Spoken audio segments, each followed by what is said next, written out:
అనప చిక్కుడు, ఎర్ర తోటకూర మొక్కల ద్వారా ప్రకృతి మన జీవితానికి అందిస్తున్న అద్భుతమైన సందేశం. నమస్కారం అండి.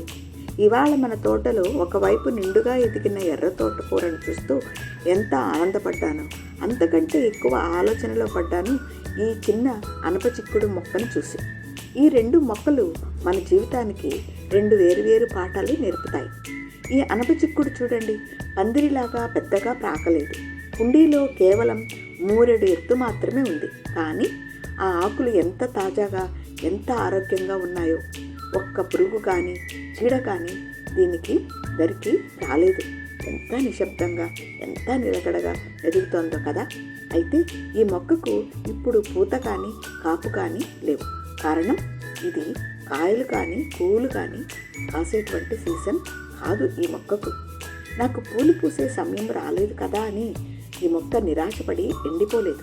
తన వేర్లను బలంగా ఉంచుకుంటూ, తన ఆరోగ్యాన్ని కాపాడుకుంటూ, లోపల జీవాన్ని నింపుకొని ఓపికగా ఎదురుచూస్తోంది. సరి అయిన సమయం వచ్చినప్పుడు పూలు కాయలతో ఇది కళకళలాడటం ఖాయం. మన మనుషుల జీవితాలు కూడా ఇంతేనండి. ఒక్కోసారి మన టైం నడుస్తూ ఉండదు. మనం అనుకున్న విజయాలు రావు. అది మన అన్సీజన్ అన్నమాట. అలాంటప్పుడు మనం నిరాశపడిపోకూడదు. ఈ చిన్న మొక్కలాగే మనల్ని మనం లోపల ఆరోగ్యంగా, బలంగా ఉంచుకోవాలి. జ్ఞానాన్ని పెంచుకుంటూ సిద్ధంగా ఉండాలి. మన సీజన్ వచ్చినప్పుడు మన ప్రతిభ ప్రపంచానికి ఆటోమేటిక్గా తెలుస్తుంది. ఇక్కడే ఉన్న ఎర్ర తోటకూర చూడండి. దీని రంగు చూస్తుంటే ప్రకృతి తన చేతులతో అమృతాన్ని పంచి ఇచ్చినట్టు ఎంత నిండుగా, ఎంత ఆరోగ్యంగా పెరిగిందో చూసారా.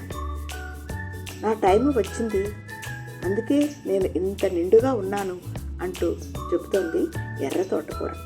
ఈ తోటకూర కూడా మనకు ఒక నిశ్శబ్దమైన సందేశాన్ని ఇస్తోంది. మనుషులమైనా అంతేనండి.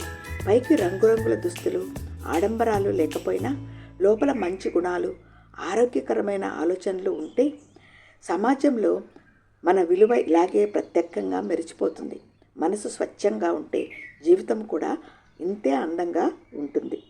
సో సమయం రావాల్సినప్పుడు ఒకరు, సమయాని కొరకు ఓపికగా ఉన్నవాళ్ళు ఇంకొకరు. ఇదేనండి ప్రకృతి అందం. ఒకవైపు రక్తాన్ని వృద్ధి చేసే ఎర్ర తోటకూర, ఇంకోవైపు సమయం కొరకు ఎదురు చూస్తూ ఓపికగా ఉన్న అనప చిక్కుడు. ఈ ప్రకృతి కలయిక మీకు నచ్చితే మీ ఇంట్లో కూడా ఈ మొక్కలు ఉంటే నాతో పంచుకోండి. జీవితంలో ఓపికగా మీరు ఉన్న సందర్భాలు ఉంటే కామెంట్ చేయండి.